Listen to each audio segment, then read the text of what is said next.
So childcare's unaffordability is a crisis, you've all heard this term. It's an acute burden for New York's families. And the childcare industry faces dual challenges. Despite the high prices that are prohibitive for many families, childcare providers often struggle to stay in business and typically furnish their workers with inadequate wages.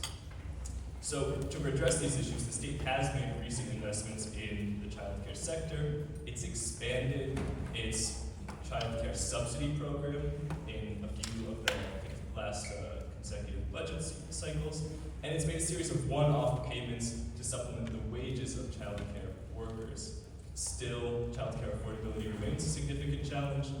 While these recent expansions to childcare subsidies have increased the program, barriers to those who are income eligible still remain, and the subsidy program primarily serves low and moderate income families and not middle income families who still struggle and are often prohibitively with the costs of childcare.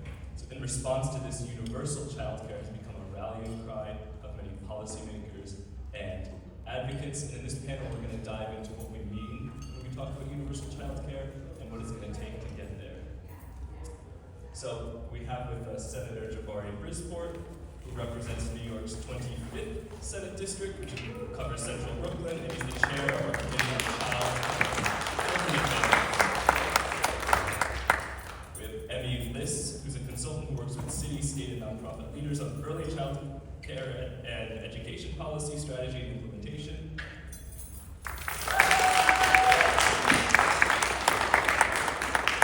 We have Dee Dee Hill, who's the Director of Policy for the Schuyler Center for Analysis and Advocacy. And Lauren Melodia is the Director of Economic and Fiscal Policy at the Center for New York City Affairs at the New School. So to kick us off, I just want to give each of our panelists a chance to introduce themselves, their work, and research on childcare. We can start with you, Senator. Now, you're not a researcher, but you have done famously a statewide tour on childcare.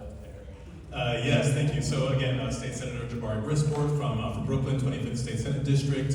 I've been in office for about 4 years, got elected in 2020, and in 2021 I partnered with some of the people on this panel to do a statewide tour to examine the question of universal child care. Following that tour and interacting with over 1,000 individuals, parents, providers, we drafted the Universal Child Care Act to provide free access to child care to all parents throughout the state of New York, regardless of work status or immigration status. And I can talk more about that later, but that's just a quick little intro to me.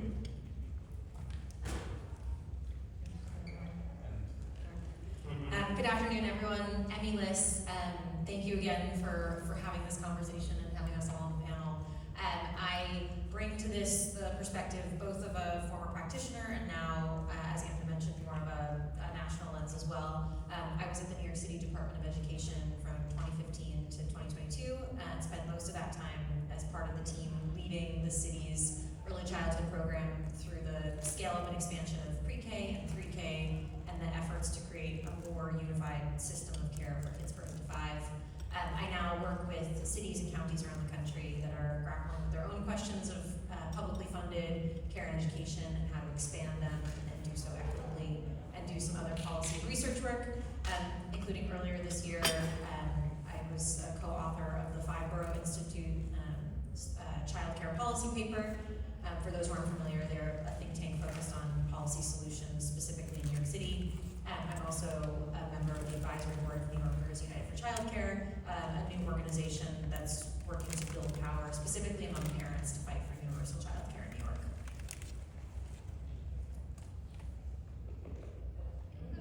Hi, I'm Dee Dee Hill. I'm Policy Director at the Schuyler Center for Analysis and Advocacy. Schuyler Center is based in Albany, and for 152 years we have been advancing effective policy to set up all children and families to thrive. We're also home to Medicaid Matters New York, so it was so exciting to see to hear Laura doing her thing this morning. And I'm also here, and so Schuyler Center, 152 years of setting up Children to Thrive. Among our areas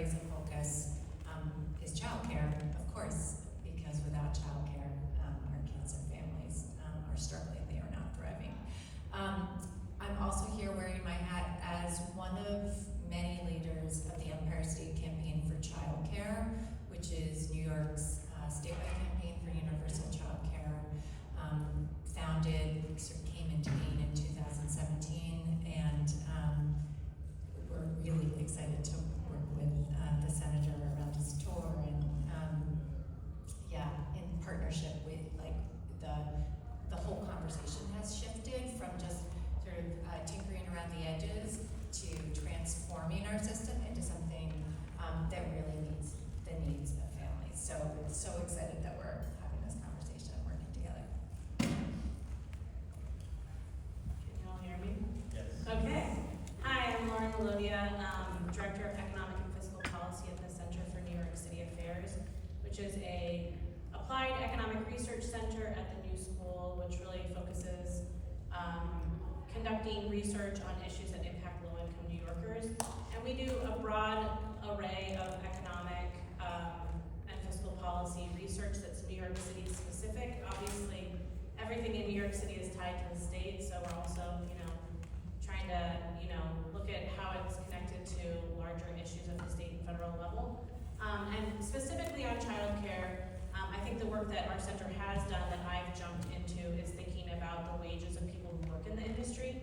So my predecessor, James Parrott, had done a lot of research looking at kind of pay disparities between people who work in the nonprofit and public sector as 3K and pre-K was being expanded here in New York City. And the work that I've led in the past couple of years is focused on people who run daycares out of their homes, family child care providers, and the role that they play in the sector and the particular and unique kind of financial vulnerability that they're in as independent contractors or small business owners.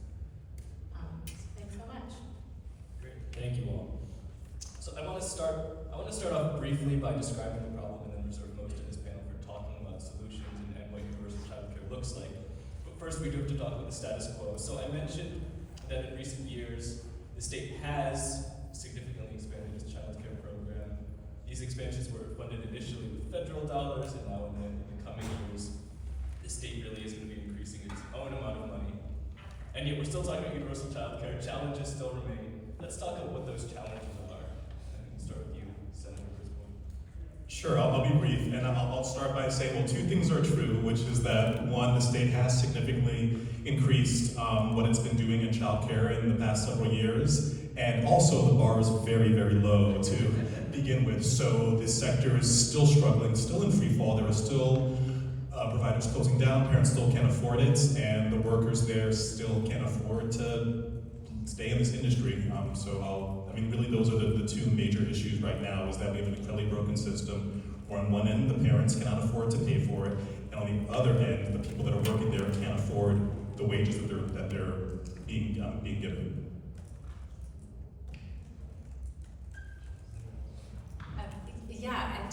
And to build on that, plus one to everything the senator said.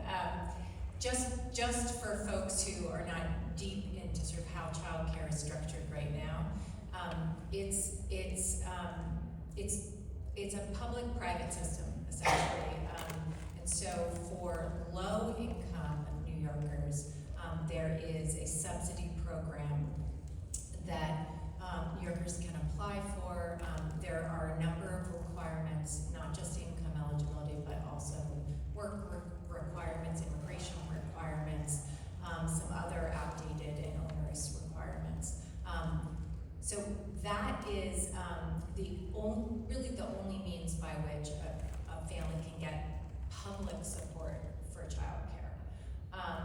And the good news, as we alluded to, is in recent years, the state has actually quadrupled its state investment in what we call it the Child Care Assistance Program, or CCAP.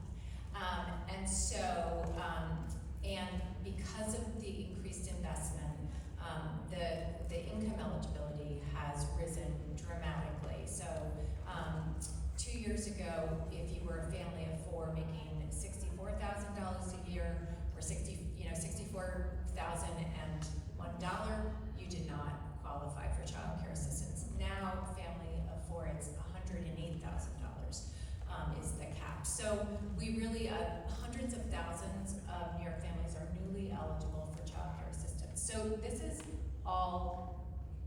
news, and it's worth celebrating. However, we are still leaving out so many New York families, not just families who are above the income threshold, but there are a host of other barriers.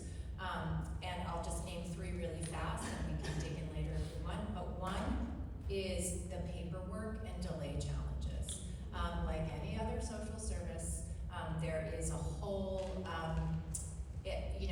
process by which you have to prove that you are deserving, prove that you're checking all the boxes, and it can take 6 weeks, it can take 6 months, in some cases with lots of back and forth to get all the right paperwork in order to be approved. Meanwhile, lots of families lose their jobs. And so we have a solution, it's called presumptive eligibility, and it was passed by the legislature. We're hoping the governor will sign it. That would speed up the process, and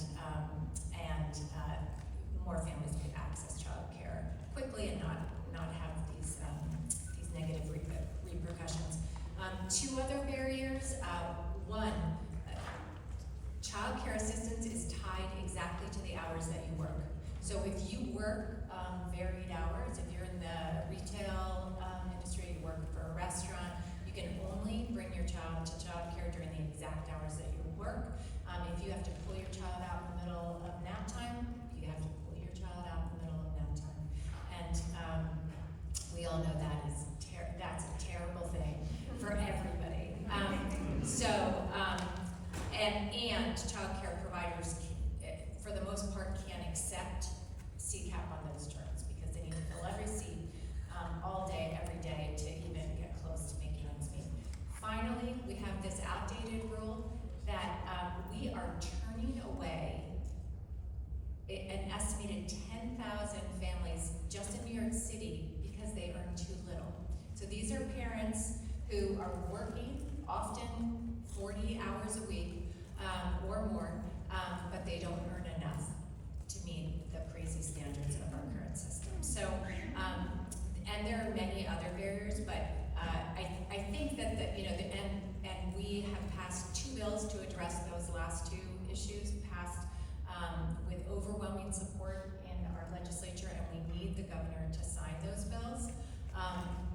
And we need to move to a place where we're not just tinkering around the edges and attacking this little problem and this little problem, right? We need a unified system that works for everyone.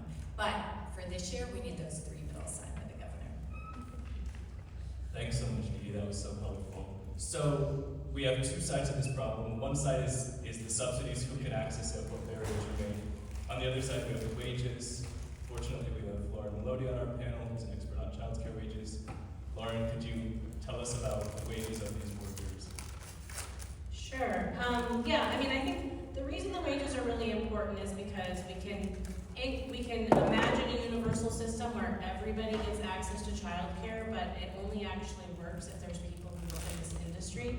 This is a labor-intensive industry, and so we need to make sure that people are getting paid a living wage, that they have good benefits, good job quality, and that is far from the situation that we currently have, which is partly,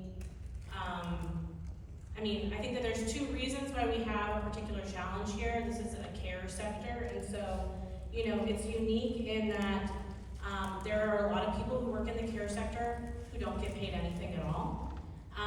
There is a legacy of racism and exploitation of women of color in particular that has put downward pressure on wages in this industry historically. And then we have public policy that kind of exacerbates those problems rather than lifting everybody up. But I bring up the fact that there's a lot of people working kind of in unpaid care because we have this system that's public and private, but it's largely existing. The facilities themselves are largely in the private sector. Here in New York City, we do have pre-K and 3K, and a lot of that is provisioned in public schools, but the majority of it is actually at nonprofit centers, home-based facilities, which is also where all of the other child care seats exist in the city. And so, the wages there are based on what parents parents can afford to pay, what New York City contracts look like, what the value of that voucher is that the state gives to a parent to spend at a facility. There aren't any real actual standards here outside of what is happening in the provision of 3K and pre-K in New York City, where there have been historic agreements to make sure that at least people who are entering pre-K teaching, at least they have parity in terms of starting salary with people who work in the public schools, and that's all negotiated through union contracts, right? But across the board, there's really no wage standards, so it's really constrained by the amount of money childcare programs are able to earn. I think the thing that you can see most acutely is with home-based providers as small business owners. They ask parents to pay what they think parents can afford. They accept these vouchers that are valued through a very flawed market rate system, which we do not need to get into the weeds of, but those small business owners who are working 50 plus hours a week, they have to pay all of their bills to keep their programs open, and then their take-home pay is whatever's left at the end of the day. And we survey home-based providers at our center and find that most of them don't give themselves an actual wage. We did a report last year kind of analyzing the data that was available and estimated that home-based providers in New York State make $10.49 an hour, and in New York City make $10.61 an hour. That's below minimum wage, just to remind everybody. And also I'll just mention that the New York City contracts for 3K and pre-K, the standard that the city puts into those contracts, Emmy, correct me if I'm wrong, is that assistant teachers need to be paid minimum wage. So that's the floor. And childcare programs know that the most important thing that they have is their staff. They can't run their programs without them. They want to be paying them more, but they're not getting enough money either directly from parents or combining what they're getting from parents with what they're receiving through state vouchers or city contracts to be able to actually deliver better wages to employees. Great, thank you. So on the one hand, we have these prices that are too high for most families to afford, and then on the other hand, the childcare providers are paying these totally inadequate wages. To somebody who doesn't understand the industry, if you're someone who's paying for childcare, you might wonder, how am I supposed to square this? Where's all the money going? So where is the money going? How do we reconcile this? We'll start with Emmy. I think what you're hitting on is that private childcare is just fundamentally a flawed market. Supply and demand do not match. As you said, parents are paying as much as they can afford or far more than they can afford. The average family in New York State is paying well over 20% of their income on childcare if they're paying out of pocket. And providers and their workers are making far below what they should, especially given some of those statistics Lauren just cited. At its core, childcare is just a very labor-intensive business, and you need both for safety reasons and also for reasons of good developmental early childhood education. You need really small staff-to-child ratios, and so that drives up your costs. About 70% of the average provider's costs go towards labor, and then you add into that the high cost of real estate, especially in New York City, and particularly given some of the constraints on where childcare providers can operate. Childcare providers, especially for young children, are limited primarily to the ground floor, which is the most expensive real estate in most parts of the city. And then there's a reference earlier on the housing side to insurance. Childcare providers have seen their insurance costs go up exponentially in recent years. And so by the time you get done with the sort of basics to just keep the lights on, you've already exceeded what you're bringing in from families.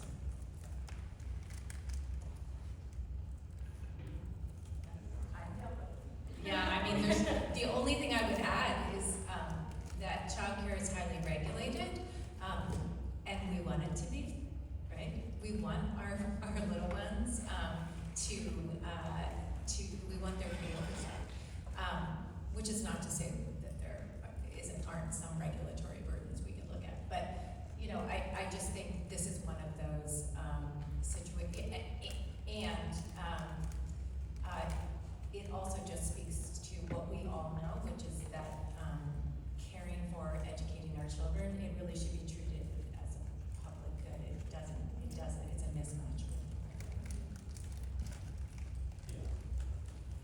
So in response to all of these problems in recent years, universal childcare has become sort of a common refrain. But it seems like this term can encompass everything from pretty sort of maximalist visions of universal childcare to really describe any reforms or expansion. So I want to get down and talk about what we mean by universal childcare and how we think about the long-term goals of universal childcare. I think I'd like to let everyone on the panel have a chance to comment on this. Okay. Well, yeah, I'll start. I will say, yes, I agree. The term universal childcare has been attached to many different things because it sounds really great, just the words together. But despite the many different ways it's been applied, a universal program has been pretty clearly defined for a while now as something that applies to everybody universally, as opposed to means testing. Our public parks are universal. You can walk right in. SNAP benefits are means tested. You have to qualify. So universal childcare, especially as defined in our act, is guaranteeing that every single parent, regardless, we don't even check how much you're making, if you're working, your immigration status, you are a parent, you are allowed to get free childcare. Just in the same way, our public school systems are universal. No one checks how much money you're making or your immigration status to enroll your child in a public school, and we see childcare as education as well, so why treat it differently?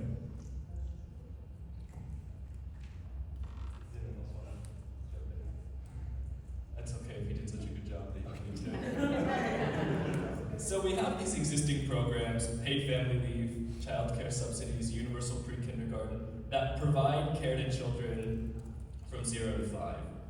But they don't always align. Sometimes they sit sort of uneasily next to each other. So where are the gaps between all of these programs, and what work still needs to be done sort of patching between these programs and providing universal childcare? I think we want to start with Emmy. Great. So in our ideal state, building on what the senator said, we would have a system where every parent of a newborn has the opportunity to take the time they want and need after their child's birth to be home with that child without fear of what that means for their job or their income.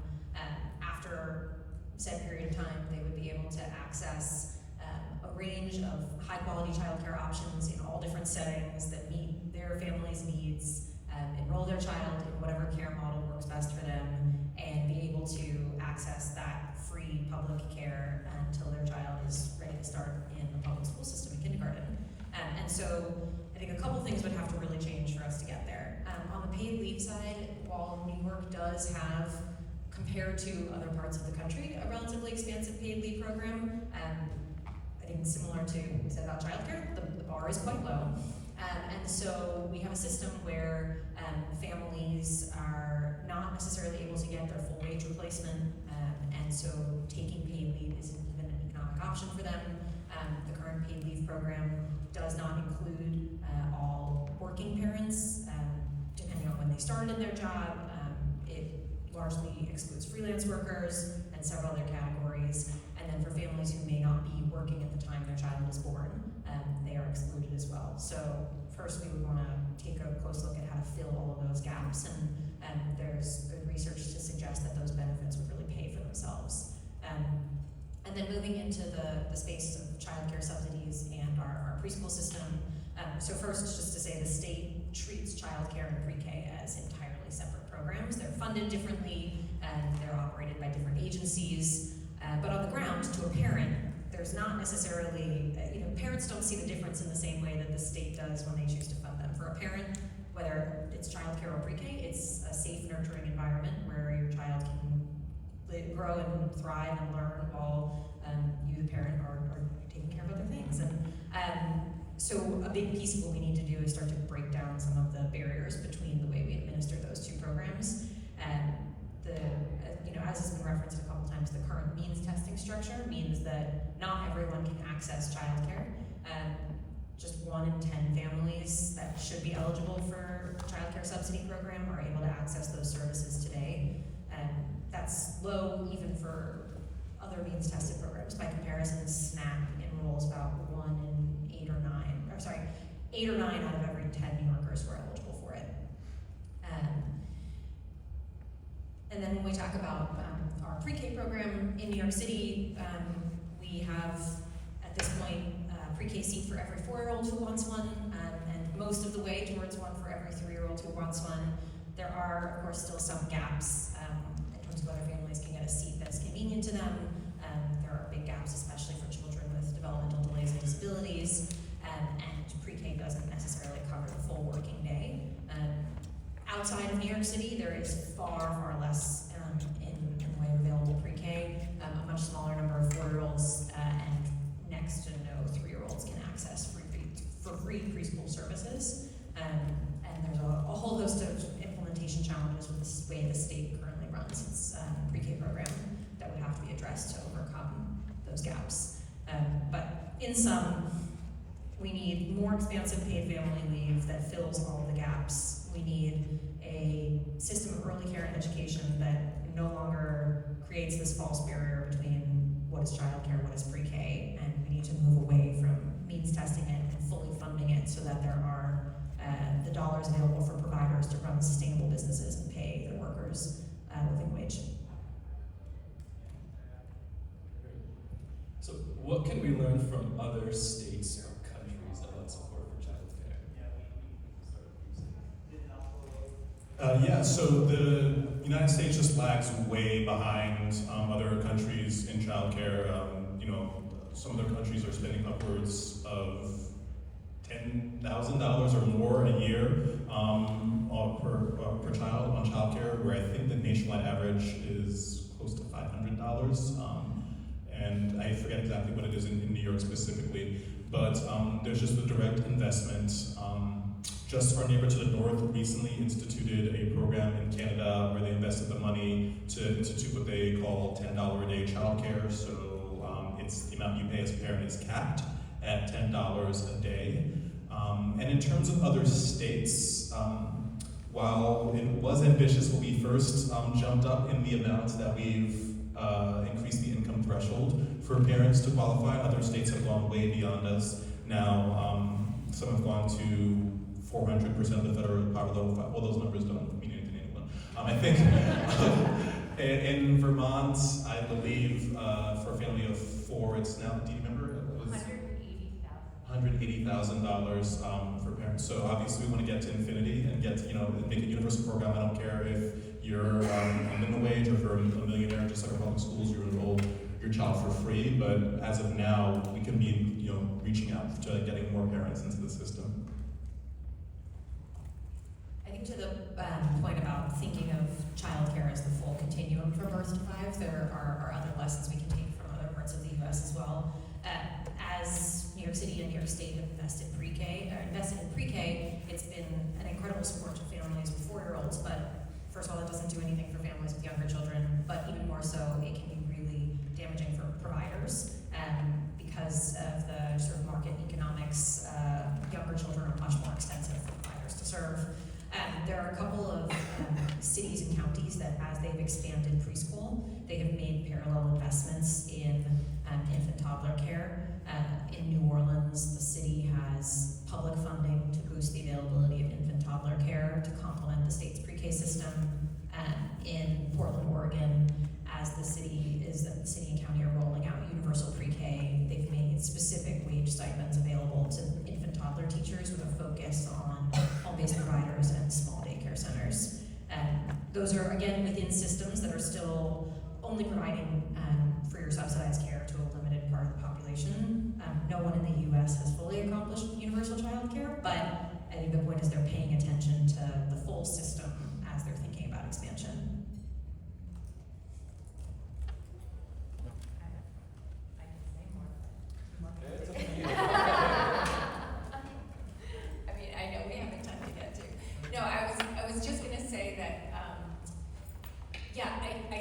I think New York, well, there's, as we said, there's much to celebrate, but we have a governor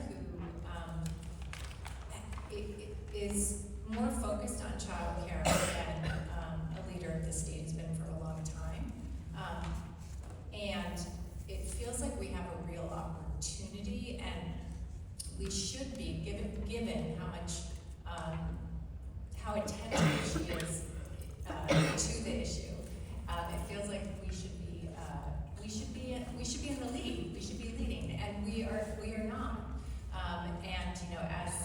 Representative Brisport said just Vermont has completely leapfrogged over us, and I'm very jealous. They have secured really significant public investment. They even had to have a veto override, but there was real determination with their elected leaders, and part of their campaign, they had really robust engagement from business, because business, New York, Vermont, like New York, has seen an exodus of families with young kids. It's expensive to live there, in part because a lot of New Yorkers moved to Vermont. Anyway, but that's a whole other thing. But business was like, we need these young families to stay, and they were okay with payroll tax is how they ended up funding it. So there are lots of examples, and one other example, and I think this might, I know we're going to talk about this more, but what a lot of other states have done, and have done much better than New York, is they have put real state investment in the workforce.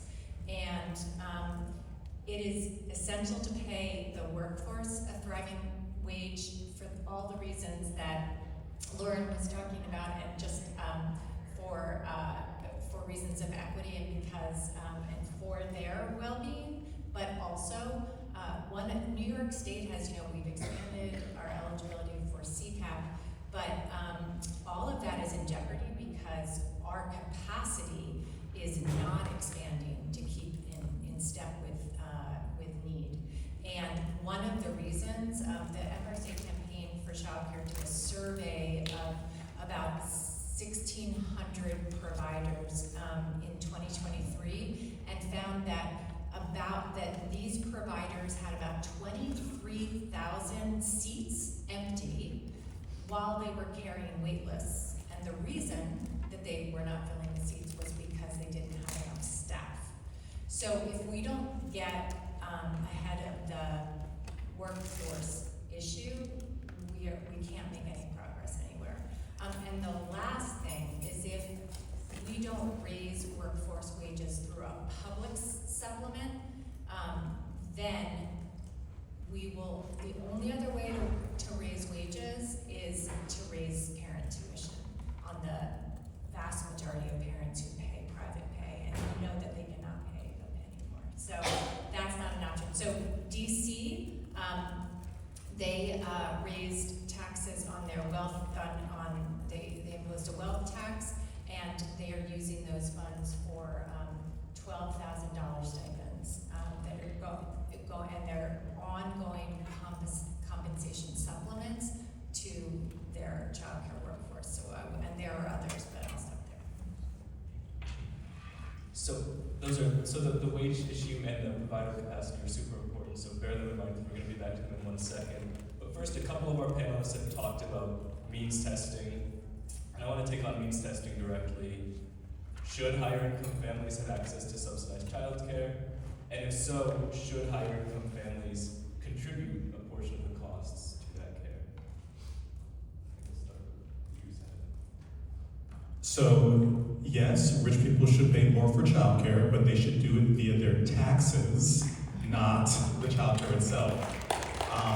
Because what you get with means testing is that when people propose means testing, in the attempt to prevent rich people from being in the system, you generate a lot of paperwork for everyone else to prove that they are not rich. And then you have to fill out the 30 pages of forms saying how much you made this year, and then do it every single year to make sure you didn't suddenly become rich. And when we were doing the tour, we heard of a family, the same family, who had a childcare center, because of something in like the 30 pages of paperwork, they were able to enroll their 3-year-old but not their 4-year-old. So they have one kid in the childcare center, not because something happened in all the paperwork that they were doing, because it's means tested. So when you do taxes by making rich people more in taxes, technically they do pay more for lots of social services, right? Rich people pay more for the library because they pay more in taxes. They pay more for the fire department because they pay more in taxes. So yes, they should pay more, but let's do it on the back end instead of the front end. I think another way of looking at it is to say we don't question who should have access to third grade. And the research all shows that the first 3 years of a child's life in particular are the most important for brain development. So why should we be asking that question for our youngest kids? And I think to build on everything that the senator shared, there's also good research to suggest that means-tested programs do a really good job of keeping out the families who are eligible for and need those services the most. Families who would qualify for a targeted program are much more likely to enroll in a universal program because of all of the barriers that have been mentioned to them accessing it, because of potential stigma that a means-tested program carries over a universal program. There are just far lower levels of awareness, and just a long list of reasons why, if we want the most vulnerable families to access childcare, our best bet is to create a universal program. Great. So let's talk about wages. How should we think about improving the wages and also quality of childcare worker jobs? So currently we've had a system of one-off wage subsidies to childcare workers. You can also sort of increase wages indirectly by increasing the subsidies rate. So I want to talk about how we should think about improving these wages. I think we'll start with Lauren. So I think that the ultimate goal with this universal program is that the government pay programs what it costs to provide services to families, and that includes certain wage standards to guarantee that people who work in this sector can make it a career choice. You know, there's also plenty of evidence that for birth to 5, having a long-term relationship with a childcare provider is really important. It's better to have the same provider across many years than switch from a 2nd grade teacher to a 3rd grade teacher at that age. So we want people to be able to stay in it, and it means, you know, paying better wages and making sure that people have benefits and are able to take time off and all the things that we know that childcare workers cannot do right now. So the best case scenario is to just restructure the system of how we dole out resources. Is it a voucher program or is it contracts? Either way, that the funds from the government fully cover the cost of those seats. They're called seats. We have been fighting for that in New York State and have been facing a lot of challenges, I think primarily because no one wants to know what it actually costs, because it's a lot of money. It's a lot more than we're paying right now, even for the small number of seats that the government is paying for via the voucher program. But we need to move towards that, and I think in the interim, the kind of crisis intervention plan has been this idea of creating a subsidy for people that fills the gap between what they're getting paid now and what we know they need to be paid to stay working in the sector. So Dee Dee mentioned these $12,000 subsidy payments that the District of Columbia is providing to workers. We've been asking for the same thing here in New York State with a lot of help from Senator Brisport. Last year we were able to get, it wasn't even clear. We don't know how much people got. $1,500 maybe after taxes? Yeah, they made it so complicated to access. I mean, again, I think the means tested thing, when you make things overly complicated, it also has an impact on people working in the system as well. But that is one of the ideas. And I think that the subsidy, this idea of making sure that the state can fund that gap between what we know the current system is paying and where we know it needs to be going towards. Another reason that is important is because we don't have a universal system right now. And so, you know, if we were only to increase the voucher rates for the kids that are eligible for it, that's only part of the income that centers and home-based providers receive, because they have all these other private pay clients that cannot pay more, as Dee Dee mentioned. So, you know, the importance of that subsidy is also to make sure that regardless of whether or not you have private pay clients, voucher recipients, 3K contract or pre-K contract paying for a portion of your seats, that people who are working in those centers get a living wage. So that's just kind of to break down, I think, the long-term and the short-term thinking on the policy moves regarding wages in particular. Great, thank you. I want to talk about So right now, there's not enough provider capacity to provide for even the children where people have the money and they want, or a voucher and they want to do it. They want to get that care. If we had universal childcare, obviously demand would be higher, we would need even more capacity, so there would be a huge gap between the demand and the provider capacity. So how should the state think about expanding capacity? And what role should schools or other public institutions play in expanding capacity? Oh, sure. Okay. So in terms of the capacity, you gotta pay people more. They're not making enough in this industry as childcare workers right now, so we have to increase their wages. We should treat them like educators, since childcare is education, and pay them similarly to public school teachers. I say this as a former public school teacher. The difference between when I was I was a public school teacher making $65K a year versus a childcare worker making $30 to $35K is huge. So being able to pay them more is helpful. And then also there are other things as well you can help. Again, when I was a public school teacher, to get me into the field, because New York City recognized there was a dearth of teachers and a dearth of male teachers too. I had a subsidized degree. New York City paid for most of my degree to become a public school teacher, and we can be looking into that as well, because we need more childcare workers, so paying for their education to train and be workers, we should look at that too. I think in terms of thinking about the physical capacity for childcare, I think there are a lot of lessons to take from the scale-up of pre-K in New York City, where we went from about 19,000 pre-K slots in 2013 to about 70,000 by 2015. Not all of that was completely new creation. That's thousands and thousands of childcare centers that already existed and became partners of the Department of Education. But there were a lot of new seats that came to be because of that. Some of that were inside the public school system, and that was through the creation of sort of school-based pre-K slots. But there were also many new private centers that opened as a result of the pre-K funding. And a big part of how that was able to happen so quickly is because the city intervened to make it easier for childcare providers to open their doors. Dee Dee mentioned the long list of regulations that exist for childcare providers. Permitting is famously a very easy process for any kind of real estate. In New York City, opening a new childcare program requires the involvement of a half dozen different agencies. Depending on what type of childcare program, you're either subjected to city or state oversight. In the rest of the state, there are similar barriers. I'm just most fluent in the city bureaucracy. But during the scale-up of pre-K, in order to help providers navigate this, we created systems within city government to force agencies to collaborate better on behalf of childcare providers. So multiple times a week, you had senior leaders from the Department of Health, the Department of Buildings, the Fire Department, and the myriad of other agencies involved in physical space, who sat around a table and went line by line, looking at new permits for childcare centers to coordinate which agency was taking the next step, what the bottlenecks were, to better align, because often the bureaucracy conflicts itself.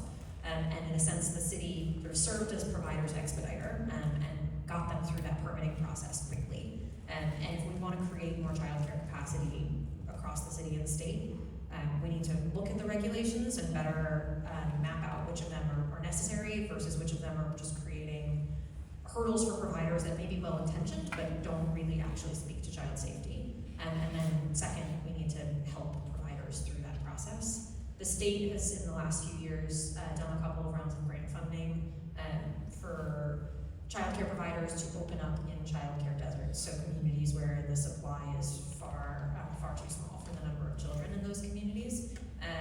But what the applications to that program and the grants that the state has awarded would tell you is that funding is not incentive enough.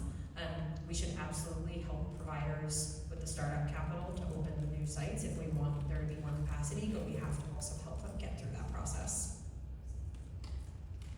I actually want to stay on universal pre-K. So pre-K is really a success story in the city in getting care and education to 3 and 4-year-olds.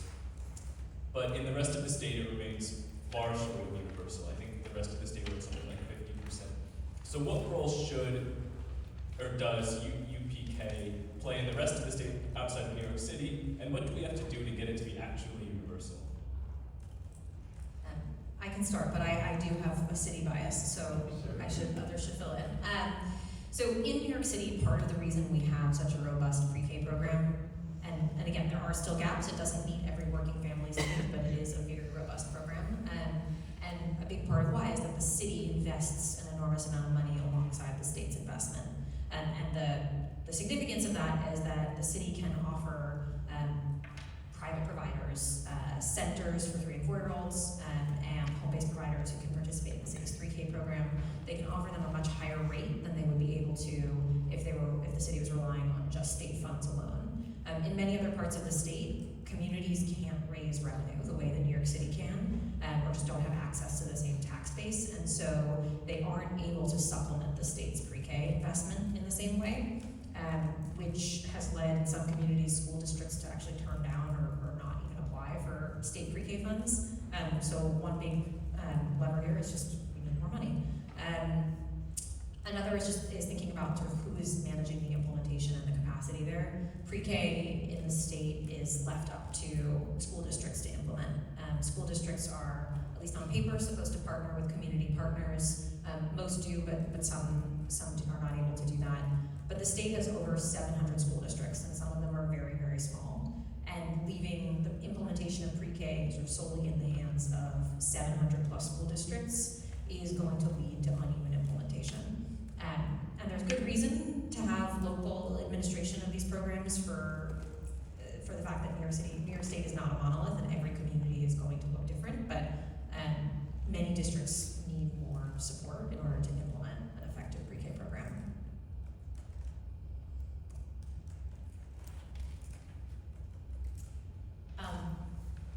I would also just add, and I reside upstate, and I think that the density is actually even lower than 50%, right?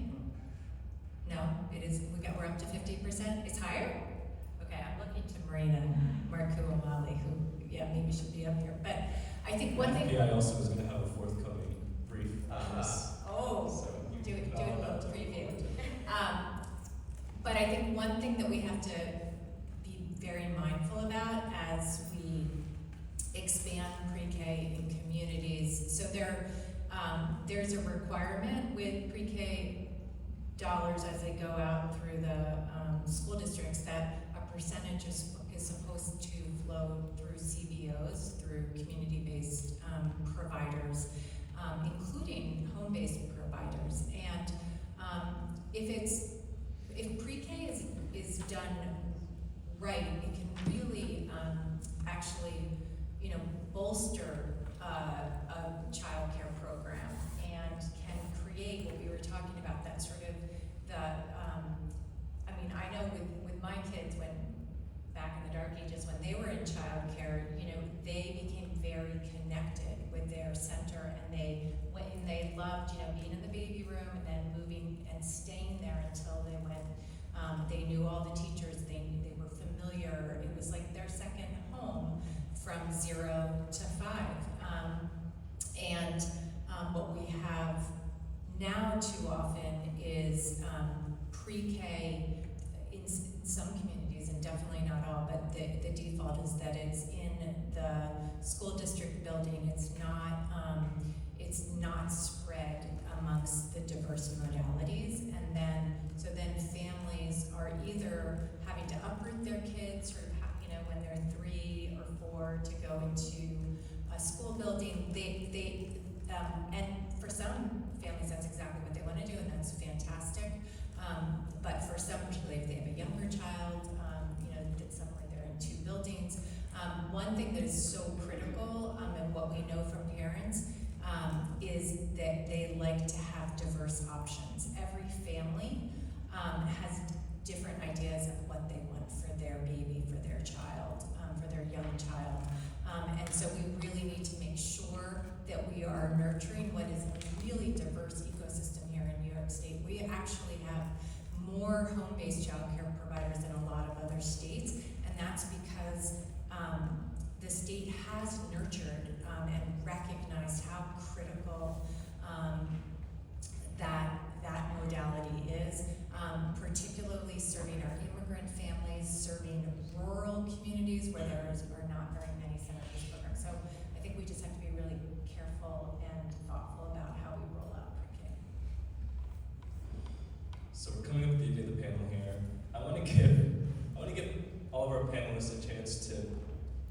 give their vision for how we get from the sort of incremental reforms to fight every year to some of these longer term goals about where every family has access to childcare and the wages are decent. It very often feels like these incremental reforms are terrific, but if you make the median income in New York, they don't really affect you. So I want to give everybody a chance to describe how they think about the sequencing of incremental reforms and making sure that those incremental reforms actually, sort of take us in this broader direction. Sure. So there's a few different pathways you can think about this on. One way is to think about the income levels and steadily increasing who qualifies for childcare until you reach, all parents, which we've sort of, been doing. When I think Dee mentioned earlier, just how much we've raised over the past few years, upwards of $40,000 for a family of 4. So that's one way to think about it. Another way to think about transitions is by age group. We have a K through 12 system, and then maybe you have the 4-year-olds included through UPK, and then the 3-year-olds through 3K, and then eventually get the 2-year-olds and then infants. That one I don't recommend because of the way it interacts with just the nonprofit sector and especially our home-based providers, but that is something that we've sort of been touching on. Another way to look at it is transitioning in by the amount that parents have to pay into the system. And we've, when I first came into the state senate, I think co-pays are into the Wild West. Oh my God, co-pays across the state range anywhere from 10% of the cost to 35%, and then we got it down to 10%, and I think the governor lowered it down to 1% in her most recent one for those who qualify for it.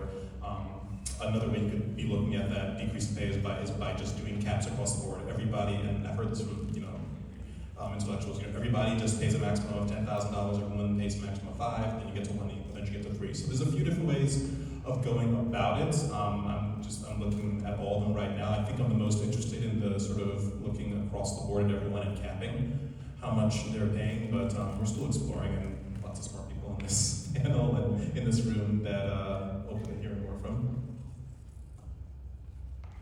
What's the question? What do we need?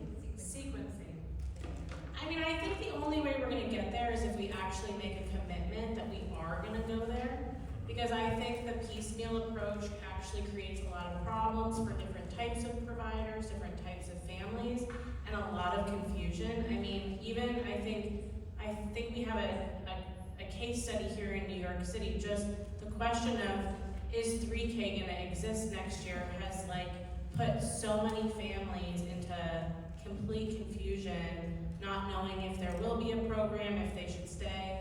And so I think that the only way we're there will need to be increments. I think the senator mentioned a couple of different approaches to it, but we need to make a commitment and have a 5-year plan. Because otherwise, that's the only way we're going to be able to have a holistic approach that is building up the capacity of the workforce to meet the demand, and thinking about all, 0 through 5, and not just chipping away at different age groups that then in many ways makes the existing public-private childcare system more vulnerable because their 4-year-olds left to go to a pre-K program and they don't have the staff capacity to fill those seats with infants, that kind of thing. I'll be brief because you took the words out of my mouth, Lauren. I was going to say, I think the answer is we cannot be talking about the next incremental steps. We have to set the vision, hold to it, and then work towards getting there, which, yes, I know requires sequencing, but I think it's a very different proposition if we start from the premise that everyone should have free, high-quality childcare in their community, and we work from there. And I will just give a shout out to New Yorkers United for Childcare is putting out a paper next month that starts to answer some of these questions in more detail. So excited about that. And I will just say really fast, I do think the sequencing does matter, and I'm just going to I'm going to assume that we are all moving to the right vision, right? We have to do that. But one, we need a permanent investment in the childcare workforce. It has to be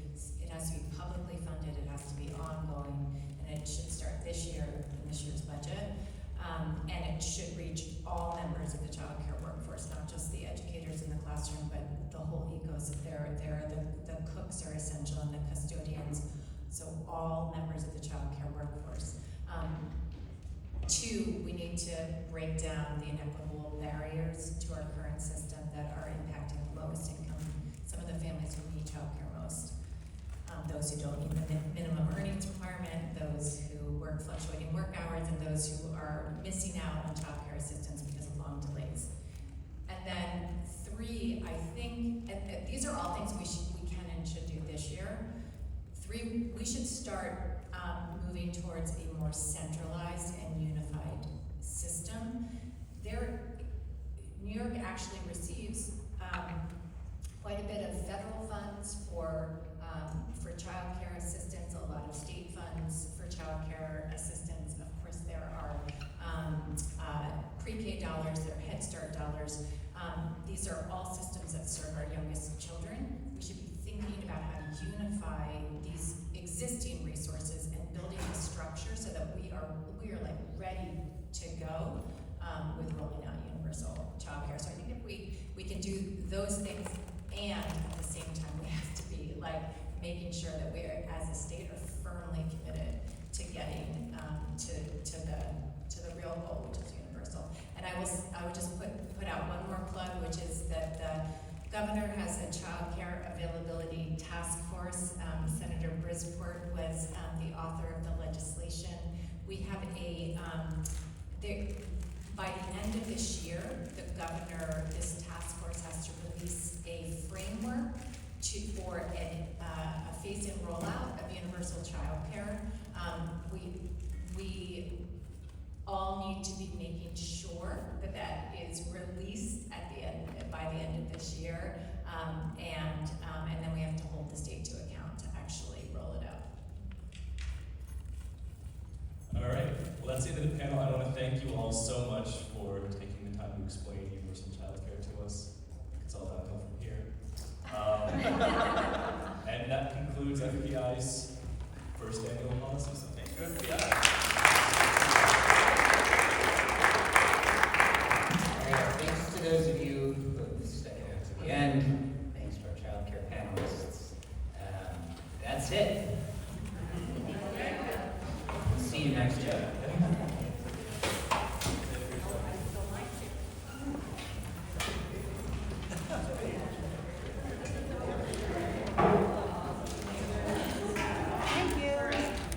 Thank you.